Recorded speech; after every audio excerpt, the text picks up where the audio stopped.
Optimalisasi aplikasi pengolah kata. Aplikasi pengolah kata atau word processor adalah software atau perangkat lunak yang digunakan untuk mengolah kata dan berkaitan dengan dokumen, seperti membuat, mengedit, memodifikasi, menyunting, menyetak dokumen, dan banyak digunakan untuk membuat naskah laporan, artikel, karya tulis, dan lainnya. Dan salah satu jenis aplikasi dari word processor ini adalah Microsoft Word.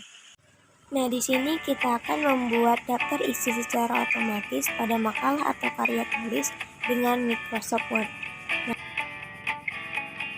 caranya langsung saja kita buka makalah atau karya tulis yang ingin kita buat daftar isinya. Nah, di sini sudah ada makalahnya dan kita akan membuat daftar isinya. Caranya, pertama, kita blok setiap judul pada makalah dan kita letakkan pada heading 1.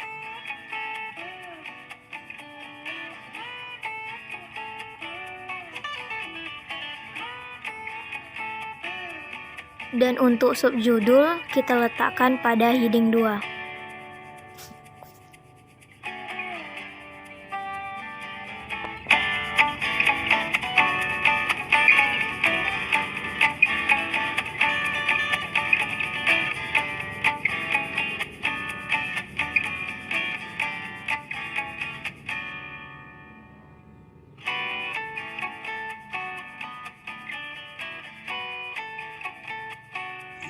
Lalu selanjutnya, untuk judul-judul kecil dari bagian subjudul, kita letakkan pada heading 3.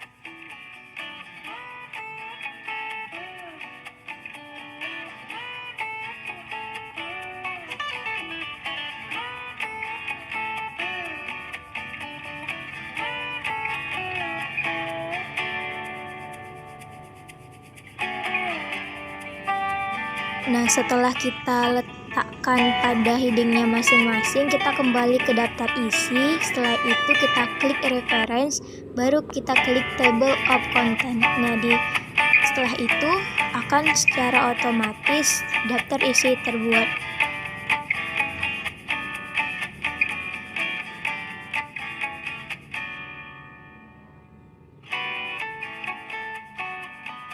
Demikianlah cara membuat daftar isi pada makalah atau karya tulis secara otomatis. Hai, di sini saya akan menjelaskan tentang aplikasi pengolah data. Aplikasi pengolah data ialah program yang dilakukan untuk memanipulasi suatu data menjadi informasi yang lebih berarti. Ada sangat banyak aplikasi pengolah data, ada WordStar, Microsoft Word, Excel, tapi mungkin di sini saya akan menjelaskan salah satunya, yaitu dengan menggunakan SPSS. Di sini saya akan menjelaskan tentang cara penginputan data dari Excel ke SPSS. Kemudian kita isi aja di kolom namanya dari P1, P2 hingga P4, P5, P6, P7 sampai sebanyak data yang ada pada kuesioner. Sebelumnya data-data ini sudah saya ambil dari beberapa jawaban kuesioner yang sudah saya sebarkan ke teman sekelas. Nah, hingga P15. Kemudian di kolom terakhir jumlah.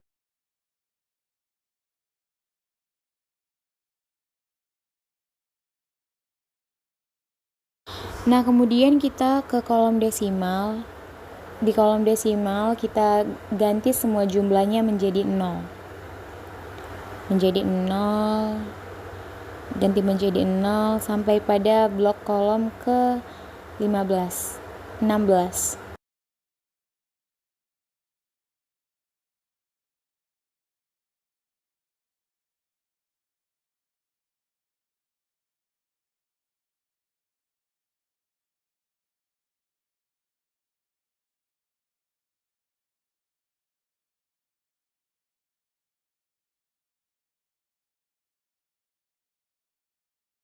Selanjutnya kita ke label. Nah, pada label kita ketik soal 1, soal 2, soal 3 sampai kepada banyak soal yang sudah kita buat di kuesioner.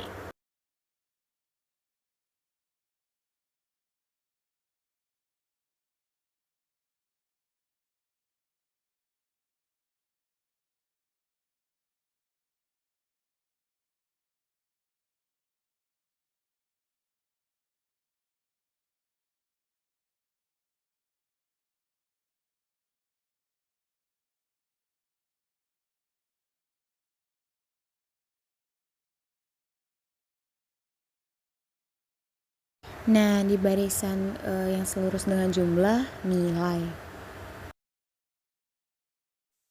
Nah, kita selanjutnya ke kolom values.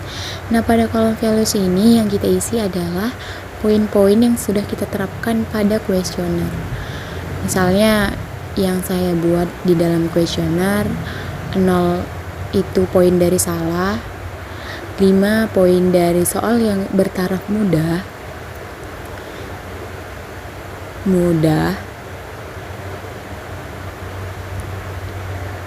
nah kemudian 7 dari soal yang bertaraf sedang, kemudian 10 dari soal yang memang sulit.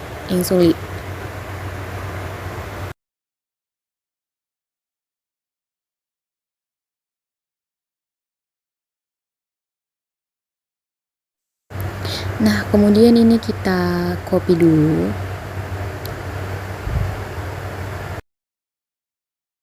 Kemudian kita akan paste dengan cara kita blok dari kolom 2 sampai kepada 16. Kemudian paste. Nah, sudah muncul nilainya, value-nya 0 itu adalah salah, dan sebenarnya di samping titik-titik itu ada keterangan tulisan lain, cuma mungkin nggak kelihatan di kolom.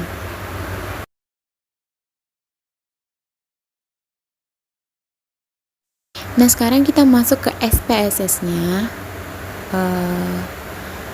Ini udah muncul namanya P1, P2, P3 dengan pemisalan nama tadi ya yang sudah kita buat dalam kuesioner. Nah, ini udah muncul dari tanggapan dari kuesioner yang kita bagikan tadi. Kita copy dulu semuanya, blok dan copy. Kemudian kita masuk ke SPSS, tinggal kita paste. Nah, seperti ini. Nah, selanjutnya kita klik aja tombol kanan, pokoknya tombol kanan, kemudian di sini ada deskriptif. Nah, kita pilih saja yang paling atas. Setelah muncul seperti ini, nah yang di sebelah kiri kita pindah ke sebelah kanan. Jadi dia variabel A. Kemudian nanti akan otomatis muncul seperti ini. Jadi hasil akhirnya akan seperti ini. Maka begitulah penggunaan dari SPSS yang bisa saya jelaskan. Atas kelebihan dan kekurangannya saya mohon maaf, dan semoga video ini bermanfaat. Terima kasih.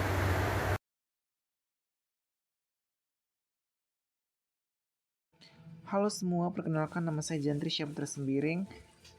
Saya dari Prodi Pendidikan Fisika kelas C, Tambuk 2021 dengan NIM 4212321002. Saya dari kelompok 1 mata kuliah Tilda. Di sini saya akan membuat tutorial tentang teknik penyimpanan data. Sebelum membuat video tutorialnya, terlebih dahulu kita harus tahu apakah itu penyimpanan data. Nah, penyimpanan data sendiri merupakan proses penyimpanan suatu data di dalam suatu komputer atau suatu media seperti hard disk, flash disk, CD, dan lain-lain. Dengan tujuan untuk menjaga data tersebut agar tidak hilang ketika akan dibuka dan akan diproses kembali di waktu yang akan datang. Berdasarkan jenis datanya, penyimpanan data dapat diklasifikasikan menjadi dua bentuk, yaitu penyimpanan data analog dan penyimpanan data digital.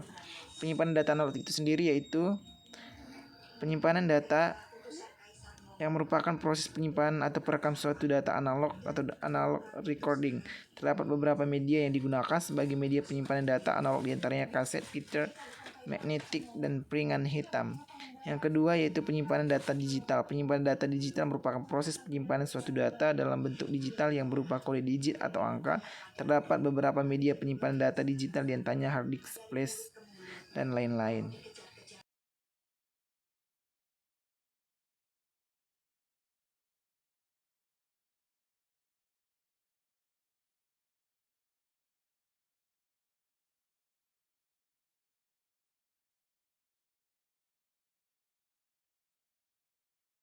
Di sini saya akan membuat teknik penyimpanan dengan menggunakan Google Drive. Pertama-tama kita klik Google Chrome, kemudian kita pilih salah satu akun email kita masuk.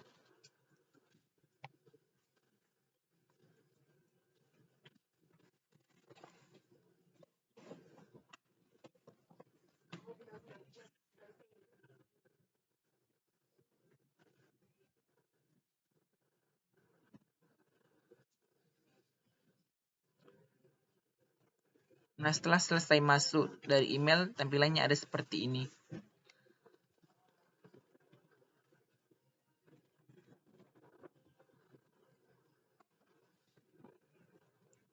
Kemudian jika kita ingin membuat folder baru atau salah satu untuk tugas penyimpanan kita klik pilih folder baru. Di sini ada folder, ada upload file, dan upload folder. Nah, jika kita ingin membuat folder baru, kita klik folder. Lalu kita membuat salah satu judul yang ingin kita buatkan.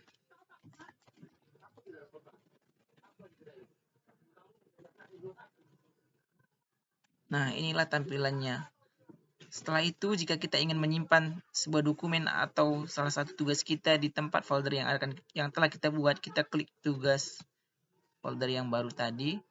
Lalu kita pilih baru. Kita klik upload file. Kemudian kita upload salah satu tugas yang ingin kita upload.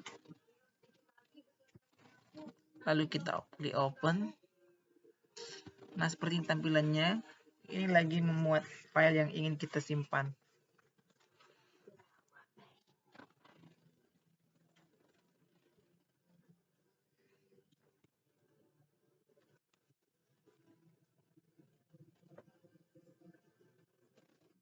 Nah, setelah selesai tampilannya akan seperti ini. Kemudian jika kita ingin menambahkan yang folder baru lagi, kita klik baru, upload folder.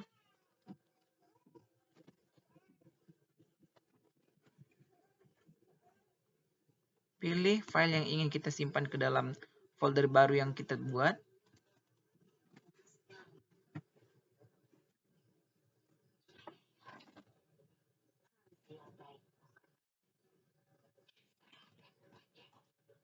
Contohnya kita ingin membuat folder semuanya, kita tinggal pilih salah satu tugas yang ingin kita upload semuanya. Lalu kita klik upload. Nah, tampilannya akan seperti ini.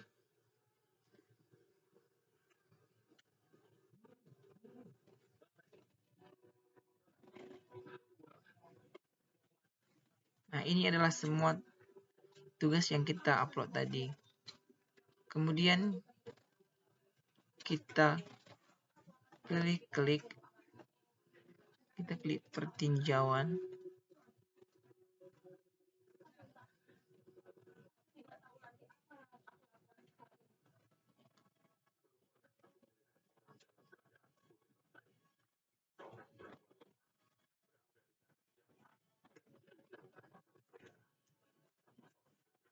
Nah, ini adalah tampilannya setelah kita klik itu. Kemudian jika kita ingin membagikan kepada teman kita klik bagikan.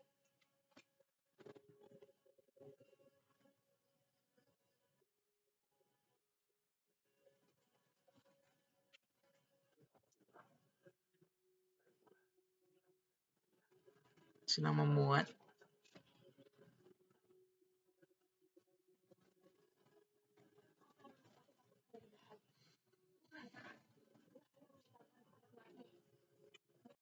Hai, perkenalkan nama saya Sepani. Di sini saya akan menjelaskan tentang optimalisasi teknik presentasi. Presentasi adalah suatu kegiatan berbicara di hadapan banyak hadirin atau salah satu bentuk komunikasi. Presentasi merupakan pengajaran suatu topik, pendapat, atau informasi kepada orang lain.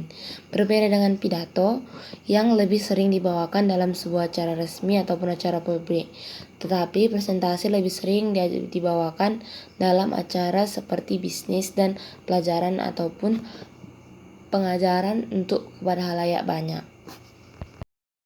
Pada zaman sekarang, teknik presentasi semakin gampang dilakukan karena banyaknya aplikasi yang dapat kita gunakan sebagai alat bantu kita menyampaikan materi yang akan kita presentasikan. Contoh aplikasi-aplikasi untuk presentasi yaitu 1. Visma, 2. Slide, 3. Google Slide, 4. PowerPoint, 5. Slidebean, 6. Flowvela. Di sini saya akan lebih fokus kepada materi presentasi untuk menggunakan PowerPoint. Microsoft PowerPoint atau yang biasa disebut dengan PowerPoint adalah sebuah program komputer untuk presentasi yang dikembangkan oleh Microsoft di dalam paket aplikasi kantor mereka seperti Microsoft Office, Microsoft Word, Excel, dan berbagai program lainnya. PowerPoint berjalan di atas komputer PC berbasis sistem operasi Microsoft Windows. Meskipun pada awalnya aplikasi ini berjalan di atas sistem operasi Xenix, aplikasi ini sangat banyak digunakan, apalagi oleh kalangan perkantoran dan pebisnis, para pendidik, siswa, dan trainer. Dimulai pada versi Microsoft Office System 2003, Microsoft menggantikan namanya dari sebelumnya Microsoft PowerPoint menjadi Microsoft Office PowerPoint. Lalu pada Office 2013 namanya cukup disingkat PowerPoint. Versi terbaru dari PowerPoint adalah versi 15 atau Microsoft Office PowerPoint 2013 yang bergabung ke dalam Microsoft Office 2013. Microsoft PowerPoint ini pertama kali dikembangkan oleh Bob Gaskins dan Danny Austin sebagai presenter untuk perusahaan bernama PowerTalk yang kemudian mereka ubah namanya menjadi PowerPoint. Pada tahun 1987, PowerPoint versi 1 hanya dapat digunakan oleh aplikasi Apple. Pada waktu itu, PowerPoint masih menggunakan warna hitam putih yang mampu membuat halaman teks dan grafik untuk Transparency Overhead Project atau OHP. Setahun kemudian, versi baru dari PowerPoint muncul dengan ukuran warna setelah Apple berwarna muncul ke pasaran. Versi terbaru adalah Microsoft PowerPoint 2013 atau PowerPoint 15. Versi ini dirilis pada bulan Januari 2013 yang merupakan sebuah lompatan yang cukup jauh dari segi antarmuka pengguna dan kemampuan grafik yang signifikan. Selain itu, dibandingkan dengan format data sebelumnya yang merupakan data biner dengan eksistensi. Berikut ini adalah tutorial optimalisasi PowerPoint. Untuk membuat PowerPoint, pertama kita mengubah latarnya dengan mengklik kiri dan pilih format background dan pilih warna sesuai keinginan Anda, seperti yang saya lakukan tersebut.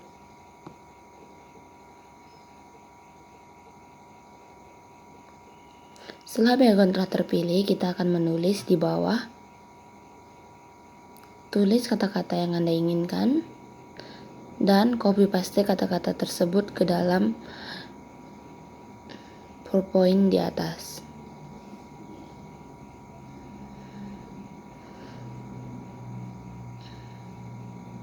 Kita copy, lalu kita paste di dalam PowerPoint. Ubah ukuran dan bentuk sesuai yang Anda inginkan. Melalui bagian home, kita ubah ukuran menjadi tebal, miring, dan bergaris bawah. Tarik kata-kata ke samping, ke atas, ke kiri untuk membesarkan ataupun mengecilkan dan merapikan kata-kata yang kita tulis. Klik new slide jika ingin membuat slide baru. Slide ini merupakan tempat animasi. Seperti itu samping, pilih animasi sesuai keinginan Anda. Di sini tempat mengupload foto ataupun dari dokumen, mengubah ukuran huruf atau bentuk huruf,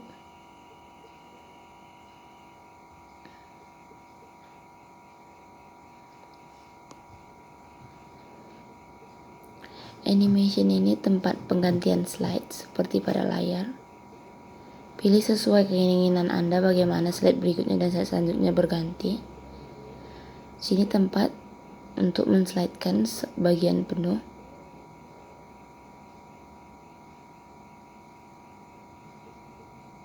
Untuk menyimpan hasil presentasi yang telah kita buat, kita klik kiri paling atas dan tekan Save As, dan pilih tempat di mana kita akan menyimpan PowerPoint tersebut. Telah tersimpan, seperti itulah tutorial membuat PowerPoint.